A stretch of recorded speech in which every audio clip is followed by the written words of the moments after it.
జాతీయ స్థాయిలో పార్లమెంట్ ఎన్నికలు ఒక నెల రోజుల ముందుగానే జరిగే అవకాశం ఉందని ఊహాగానాలు ఉన్నాయి. దీనికి కారణం ఏంటంటే ఉత్తర భారతంలో గతంలో కాంగ్రెస్ పార్టీ అధీనంలో ఉండే 2 రాష్ట్రాలు రాజస్థాన్, ఛత్తీస్గఢ్లో కాంగ్రెస్ ఘోర పరాజయం పొంది భారతీయ జనతా పార్టీ ఘన విజయం సాధించటం, దానివల్ల జోష్లో ఉన్న భారతీయ జనతా పార్టీ వేడి చల్లారక ముందే ఎన్నికలు పెట్టటము ద్వారా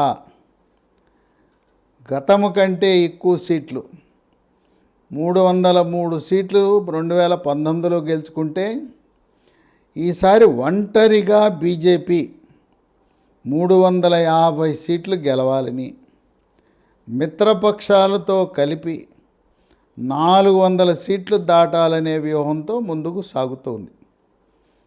దానికి తోడు మరొక కలిసి వచ్చిన అంశం, జనవరి 22న అయోధ్యలో భారతదేశ పౌరులు ఎంతో కాలంగా ఎదురు చూస్తున్న అయోధ్యలో శ్రీరాముని ప్రాణ ప్రతిష్ఠ ప్రధానమంత్రి మోదీ చేతుల మీదుగా జరగబోతూ ఉంది. ఇదొక చారిత్రాత్మకమైన ఘట్టం. మనకు రామరాజ్యము కావాలి అని కోరుకుంటారు అందరూ. ప్రధానమంత్రి మోదీ రాముని ప్రతినిధిగా రామరాజ్యాన్ని స్థాపించి ప్రపంచ దేశాలను వణికిస్తూ అగ్రరాజ్యంగా, అఖండ భారత్గా, ఏక్ భారత్గా, శ్రేష్ఠ భారత్గా అవతరించబోతా ఉన్నది భారత్. అయోధ్యకు 22 జనవరి తరువాత ప్రతిరోజు దేశంలో పలు ప్రాంతాల నుంచి, అన్ని రాష్ట్రాల నుంచి 1000 రైళ్లు ప్రతిరోజు అయోధ్యకు చేరుకుంటాయి.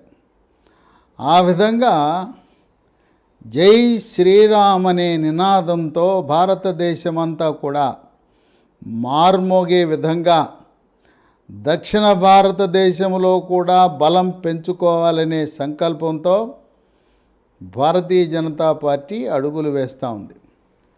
ఫిబ్రవరి 20 నాటికే ఎన్నికల షెడ్యూల్ విడుదలయ్యే అవకాశం ఉన్నది.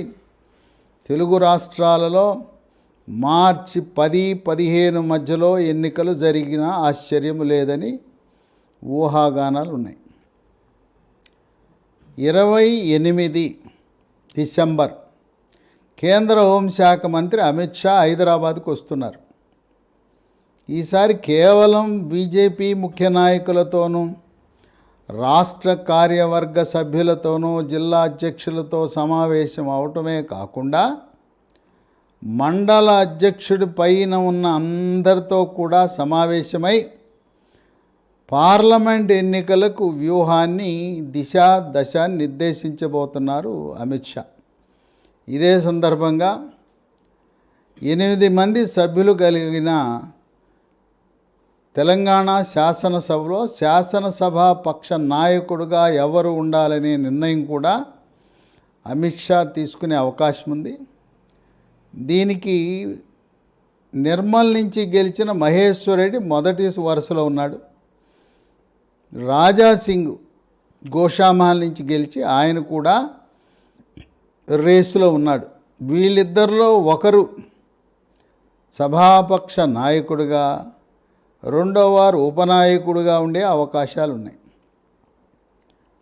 భారతీయ జనతా పార్టీ కేంద్ర నాయకత్వం వాళ్ళ వ్యూహం తెలంగాణ రాష్ట్రంలో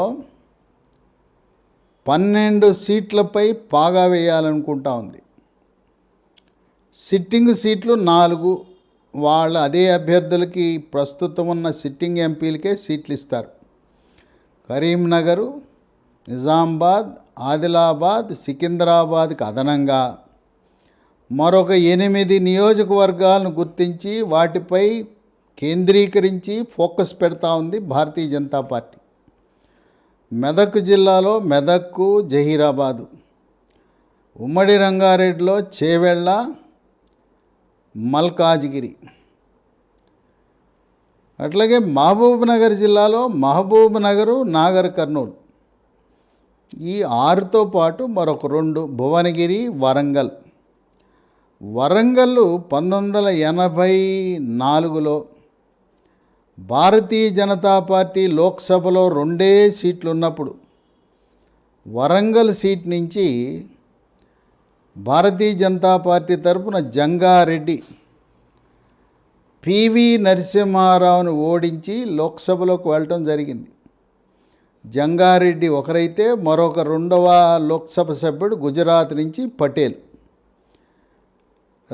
ఇద్దరి సభ్యులతో లోక్సభ సభ్యులతో ప్రారంభమైన ప్రయాణం 84 నుంచి నేటి వరకు అంచెలంచెలుగా ఎదిగి రాబోయే 2024 ఎన్నికల్లో 350 సీట్లకు ఎదగాలనే ఆలోచనతో ఉంది. అందువల్ల ఈ 12 సీట్లపై దృష్టి సారించి ఫోకస్ పెట్టి అభ్యర్థులను త్వరితగతిన ఖరారు చేసి ప్రచార కార్యక్రమాన్ని ప్రారంభించాలనే వ్యూహంతో భారతీయ జనతా పార్టీ అడుగులు వేస్తూ ఉంది. తెలంగాణ రాష్ట్ర ప్రజల యొక్క వాళ్ళ యొక్క మూడు, వాళ్ళ యొక్క నాడి, వాళ్ళ యొక్క పల్సు చూస్తుంటే సరే రాష్ట్రంలో ఏ పార్టీ ఉన్నా పర్వాలేదు, కేంద్ర ప్రభుత్వము దేశాన్ని పరిపాలించడానికి మోడీనే కావాలి అని అందరూ కోరుకుంటున్నారు. 2023 నవంబర్ 30న కాంగ్రెస్ పార్టీకి, కారు పార్టీ బీఆర్ఎస్ పార్టీకి ఓటేసిన గ్రామీణ వాసులు, పట్టణవాసులు, మహిళలు, యువత, రైతులు, కౌలు రైతులు, యువకులు, నిరుద్యోగ యువకులు, విద్యార్థులందరూ కూడా మన దేశం యొక్క ప్రతిష్ట నిలబడాలంటే శత్రు దేశాలైన పాకిస్తాన్, చైనా నుంచి వాళ్ళకి ధీటైన సమాధానం చెప్పాలంటే అది భారతీయ జనతా పార్టీ మోదీ వల్లనే సాధ్యమని రాష్ట్ర వ్యాప్తంగా 33 జిల్లాల్లో కూడా మోదీ వేవ్ నడుస్తూ ఉంది. నిరక్షరాస్యులు సైతం ఢిల్లీలో మోదీ ఉండాలి, ఆయన ఉంటేనే మన దేశం, ధర్మం, మన రాష్ట్ర దేశ ప్రగతి ఉంటుందని ఆలోచన విధానంలో ఉన్నారు. అందువల్ల గతంలో మనం ఒకసారి పరిశీలిస్తే 2018 డిసెంబర్లో అసెంబ్లీకి 88 స్థానాలు గెలిచి అధికారంలోకి వచ్చిన టీఆర్ఎస్ 4 నెలల కాలంలో 17 సీట్లకు గాను 8 సీట్లు కోల్పోయి కేవలం 9 సీట్లకే పరిమితమైంది. అంటే టీఆర్ఎస్, బీఆర్ఎస్ పార్టీని కేవలం రాష్ట్రానికే పరిమితం చేయాలి, వీళ్ళకి వచ్చే 4 సీట్లు, 5 సీట్లు, 10 సీట్ల వల్ల ఉద్ధరించేది ఏమీ లేదు. ప్రాంతీయ పార్టీలు కేవలం రాష్ట్రాలకు మాత్రమే పరిమితం అవ్వాలి.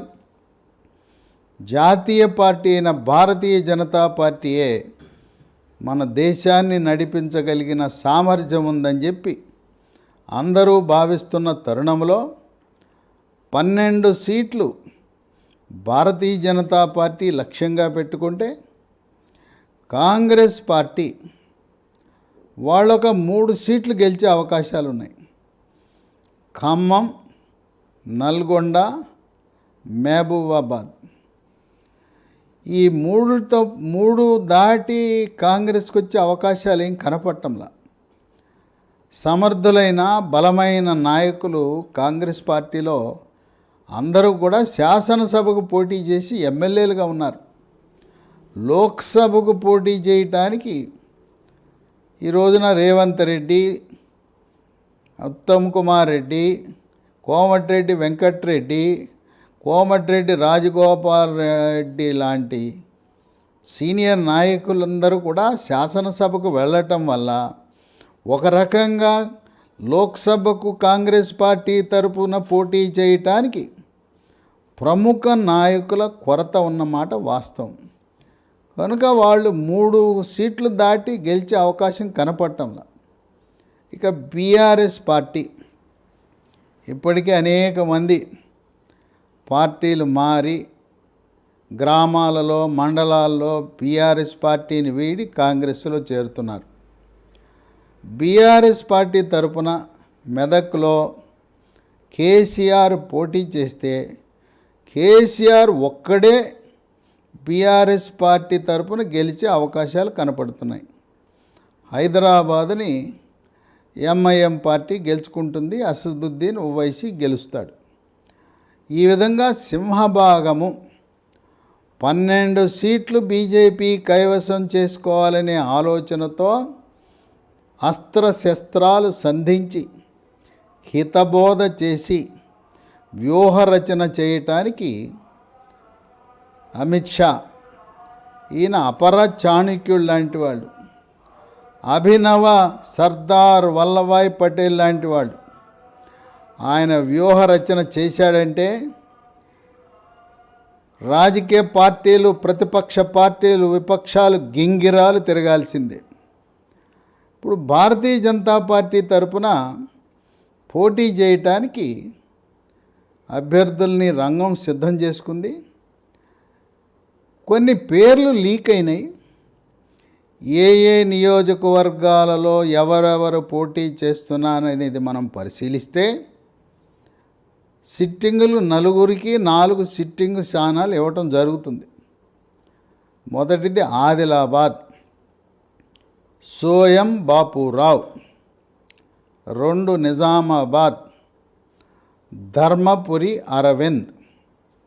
3 కరీంనగర్, బండి సంజయ్. 4 పెద్దపల్లి, ఎస్ కుమార్.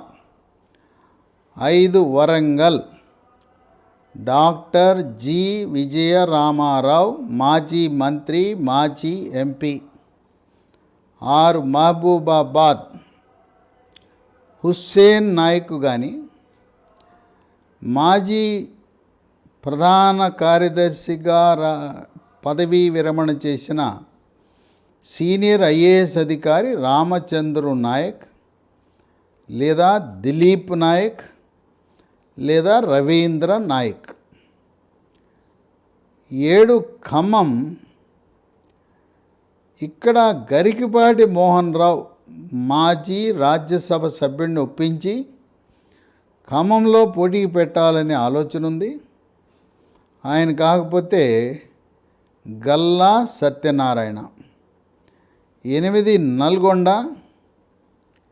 ఇక్కడ గూడూరు నారాయణ రెడ్డి. గూడూరు నారాయణ రెడ్డితో పాటు జితేంద్రను కూడా పరిశీలిస్తున్నారు. 9 భువనగిరి. గతంలో బీఆర్ఎస్ పార్టీ తరపున లోక్సభలో గెలిచి పనిచేసిన డాక్టర్ బూరా నర్సయ్య గౌడ్. 10 మల్కాజ్గిరి, ఈటెల రాజేందర్. 11 సికింద్రాబాద్, ప్రస్తుత కేంద్ర మంత్రి కిషన్ రెడ్డి. 12 హైదరాబాద్, డాక్టర్ భగవంతరావు, సీనియర్ ఆయుర్వేద వైద్య నిపుణుడు, భాగ్యనగర్ గణేష్ ఉత్సవ సమితి ప్రధాన కార్యదర్శి. 13 చేవెళ్ళ, కొండా విశ్వేశ్వర్ రెడ్డి. 14 మహబూబ్ నగర్. ఇక్కడ 2 పరిశీలనలో ఉన్నారు. జాతీయ ఉపాధ్యక్షురాలు డికే అరుణ, ఆమె 2019లో పోటీ చేసి ఉన్నది. 2014లో జితేందర్ రెడ్డి కూడా మహబూబ్ నగర్ నుంచి పోటీ చేసి గెలిచాడు. ఈ వీరిద్దరి మధ్యలో ఉంది. మహిళా అభ్యర్థి కనుక డికే అరుణకు కొంచెం అవకాశం ఉంటుందనే ఆలోచన ఉంది. 15 నాగర్ కర్నూలు.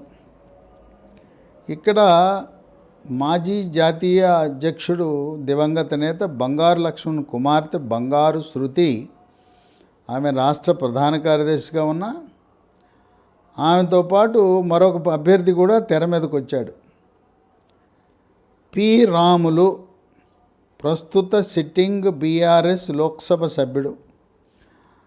ఆయన పార్టీ మారి భారతీయ జనతా పార్టీలోకి వస్తే పి రాములని అభ్యర్థిగా ఖరారు చేసే అవకాశం ఉంది. రాములు కాకపోతే రాములు కుమారుడు కూడా పోటీ చేయాలనే ఆలోచనలో ఉన్నాడు. 16 మెదక్ రఘునందన్ రావు మాజీ ఎమ్మెల్యే. 17 జహీరాబాద్. ఇక్కడ బీబీ పాటిల్ 2014లో గెలిచాడు, 19లో గెలిచాడు. కారు పార్టీ బీఆర్ఎస్ పార్టీ తరపున. ఆయన గతంలోనే పార్టీ మారతాడు, బీజేపీలో చేరతాడనే ఊహాగానాలు ఉన్నాయి. 2019లో కూడా కేవలం స్వల్ప మెజారిటీ 10,000 మెజారిటీతో గెలిచాడు. బీబీ పాటిల్ ఆయన హిందీ భాష, మహారాష్ట్రతో కర్ణాటకతో ఆయనకున్న సంబంధాలు, ఆయన పార్టీ మారి భారతీయ జనతా పార్టీలోకి వస్తే జహీరాబాద్లో బీబీ పాటిల్కి బీజేపీ టికెట్ ఇస్తుంది. ఒకవేళ ఆయన రాకపోతే టైగర్ నరేంద్ర, ఆలే నరేంద్ర, దివంగత నేత, భారతీయ జనతా పార్టీకి తెలుగు రాష్ట్రాలలో పునాది లాంటివాడు. టైగర్ నరేంద్ర కుమారుడు ఆలే భాస్కర్. ఆయన ప్రస్తుతం తెలంగాణ రాష్ట్ర బీజేపీ ఓబీసీ మోర్చా అధ్యక్షుడిగా ఉన్నాడు. ఈసారి 10 సీట్లు గ్యారంటీగా భారతీయ జనతా పార్టీ విజయం సాధించే దిశగా అడుగులు పడుతున్నాయి. 10, 12 గెలిస్తే ఇద్దరికి మంత్రివర్గంలో స్థానం లభించే అవకాశం కనపడుతూ ఉంది. బీసీల్లో ఎందుకంటే ఇప్పటికే తెలంగాణ రాష్ట్రంలో అధికారంలోకి వస్తే బీజేపీ మొట్టమొదటి ముఖ్యమంత్రి బీసీ అభ్యర్థి ప్రకటించిన తరుణంలో బీసీలలో 3 పేర్లు పరిగణలోకి ఉన్నాయి. మొదటిది ఈటెల రాజేందర్, రెండవది డాక్టర్ కె లక్ష్మణ్, 3 డాక్టర్ బూర నర్సయ్య గౌడ్. ఇక్కడ మనం ఒకటి గమనించవలసిన అవసరం ఉంది. మంత్రివర్గంలో స్థానం ఇచ్చే సమయంలో ప్రధానమంత్రి మోదీ, అమిత్ షా, జేపీ నడ్డా వాళ్ళు బయోడేటా చూస్తారు. ఎవరైతే విద్యాధికులు ఉన్నారో, ఇప్పుడు డాక్టర్ లక్ష్మణ్కి ఇంత ప్రోత్సాహం ఇవ్వడానికి గల కారణం రాజ్యసభ ఇచ్చారు, పార్లమెంటరీ బోర్డు మెంబర్ చేశారు, కేంద్ర ఎన్నికల కమిటీ సభ్యుడిని చేశారు, జాతీయ ఓబీసీ మోర్చా జాతీయ అధ్యక్షుడిని చేశారు. దీనంతటికి కారణం ఏంటంటే ఆయన ఉస్మానియా యూనివర్సిటీలో పిహెచ్డి చేయటమే మోదీ గారిని ఆకర్షించింది. అట్లాగే ఈటెల రాజేందర్ టీఆర్ఎస్ పార్టీలో నంబర్ 2, ప్రభుత్వ నిర్వహణలో నంబర్ 2 ఉండి రాష్ట్రంలో అన్ని గ్రామాలు పట్టణాలతో పరిచయం ఉన్న వ్యక్తి ఈటెల రాజేందర్. ఇక 3 డాక్టర్ బూర నరసయ్య గౌడ్. ఈయన doctor, MBBS, MS, super specialist. మరి ఈయన విద్యాధికుడు, జాతీయ స్థాయిలో ఒక ప్రముఖ శస్త్రచికిత్సా నిపుణుడుగా, జీర్ణకోశ వ్యాధుల శస్త్రచికిత్సా నిపుణుడుగా జాతీయ స్థాయి కాకుండా అంతర్జాతీయ స్థాయిలో పేరు ప్రతిష్టలు కలిగిన డాక్టర్ బూర నరసయ్య గౌడ్ అంటే ఆయన బయోడేటా చూస్తే 10 పేజీలు ఉంటుంది. ఆయన వైద్య వృత్తిలో సాధించిన ప్రగతి ప్రధానమంత్రిని, అమిత్ షాని మంత్రముగ్ధుని చేసే అవకాశం ఉంది. బీసీలో ఈ 3లో ఒకరికి అవకాశం ఉంటుంది మంత్రి పదవిలో. రెడ్డి సామాజిక వర్గంలో కిషన్ రెడ్డి ఉన్నాడు. కానీ కొండా విశ్వేశ్వరరెడ్డి కూడా కలిసి వచ్చే అంశం ఇంకోటి ఉంది. ప్రధానమంత్రి మోదీని ఆకర్షించే విషయం ఏంటంటే ఎవరైతే అమెరికాలో ఉన్నత విద్యను అభ్యసిస్తారో కొన్ని సంవత్సరాలు స్థిరపడి అక్కడ పనిచేసి వచ్చిన వాళ్ళంటే భారతదేశాన్ని అమెరికా కంటే ఒక మెట్టు పైన పెట్టాలి కనుక అమెరికా యూరప్పుల యొక్క సంస్కృతి పని విధానము తెలిసిన వాళ్ళను ప్రధానమంత్రి కార్యాలయంలోనూ క్యాబినెట్లోనూ తీసుకునే అవకాశం ఉంది. పైగా కొండా విశ్వేశ్వరరెడ్డి యొక్క రాజకీయ నేపథ్యం, ప్రముఖ స్వాతంత్ర సమరయోధుడు, ఉమ్మడి తెలుగు రాష్ట్ర ఉప ముఖ్యమంత్రి, నిజాం సాయుధ పోరాటంలో ప్రాణానికి సైతం తెగించి పోరాడిన కేవి రంగారెడ్డి, ఆయన పేరు మీదే ఈ రోజున రంగారెడ్డి జిల్లా ఏర్పాటు చేయటం జరిగింది. ఆయన మనవడు ఆ రంగారెడ్డి గారు కొండానే, ఈయన కొండా విశ్వేశ్వరరెడ్డి. కనుక రాజకీయ నేపథ్యం. అదే కాకుండా కొండా విశ్వేశ్వరరెడ్డి విద్యాధికుడు, మేధావి, ముక్కుసూటి వ్యక్తి.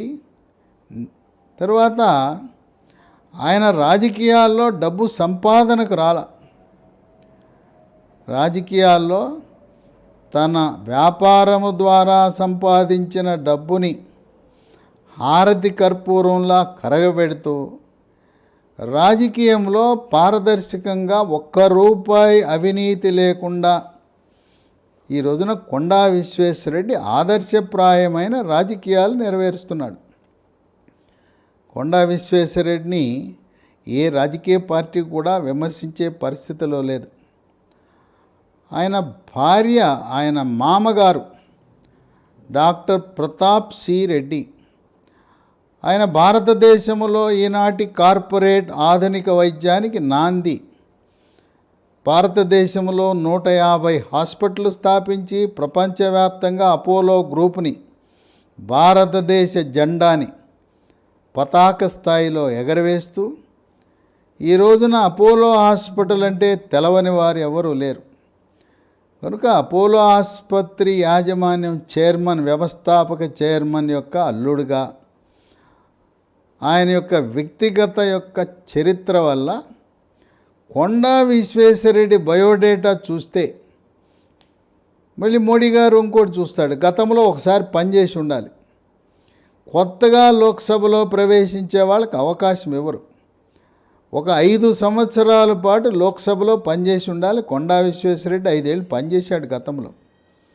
అందువల్ల కొండా విశ్వేశ్వరరెడ్డి ఆయన బయోడేటా చూడగానే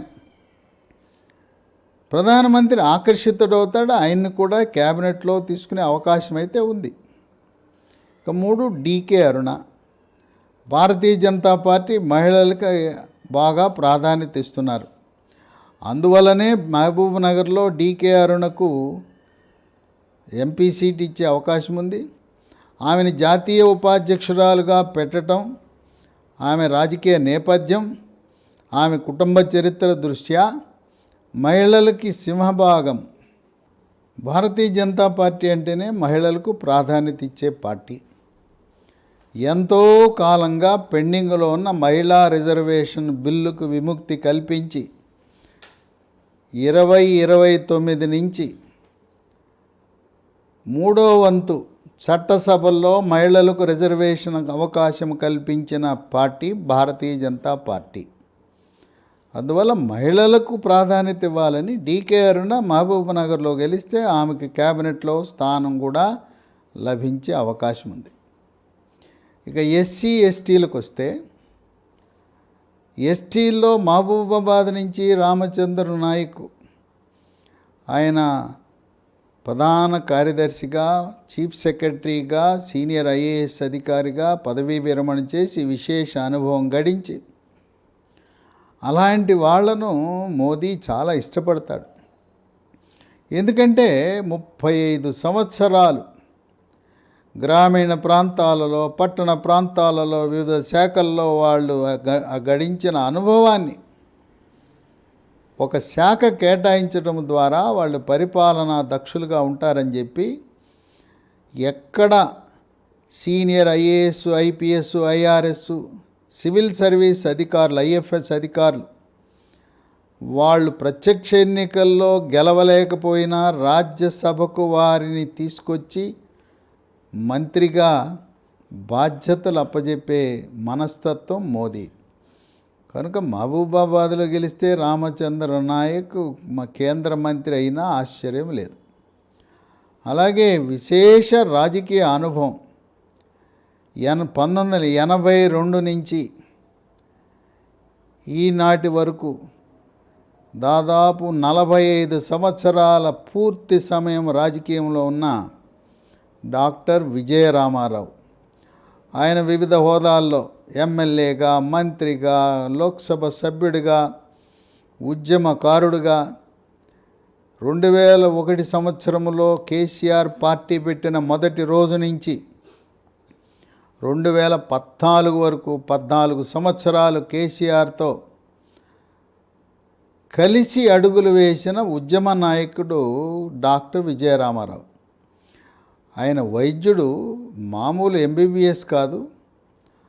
ఆయన ఉన్నత విద్య ఎండీతో పాటు అనేక పలు కోర్సులు కూడా చేయటం జరిగింది. ఆయనకున్న రాజకీయ అనుభవం వైద్యములో ఉన్నత శిఖరాలకు ఎదిగిన డాక్టర్ విజయరామారావు.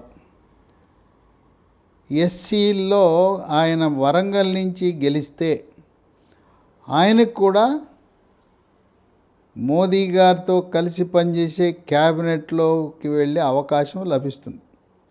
ఇవన్నీ ఊహాగానాలే. నేను చెప్పబోయేది ఏంటంటే, ఇద్దరు మంత్రులకు అవకాశం కలుగుతుంది. మరి ఇద్దరు మంత్రులు కలిసినప్పుడు బీసీ, ఎస్సీ, ఎస్టీ, రెడ్డి సామాజిక వర్గం, అగ్రవర్ణాలు అందరూ ఉండాలి కదా. ఒకరికి అగ్రవర్ణాల వారికి ఇచ్చినా ఒక బీసీ, ఎస్సీ, ఎస్టీల్లో ఒకటి తప్పనిసరిగా ఇస్తారు. బీసీకి అత్యంత ప్రాధాన్యత ఇస్తారు తెలంగాణ రాష్ట్రంకి వచ్చేసరికి. ఎందుకంటే తెలంగాణ రాష్ట్రంలో 60% బీసీలే ఉన్నారు.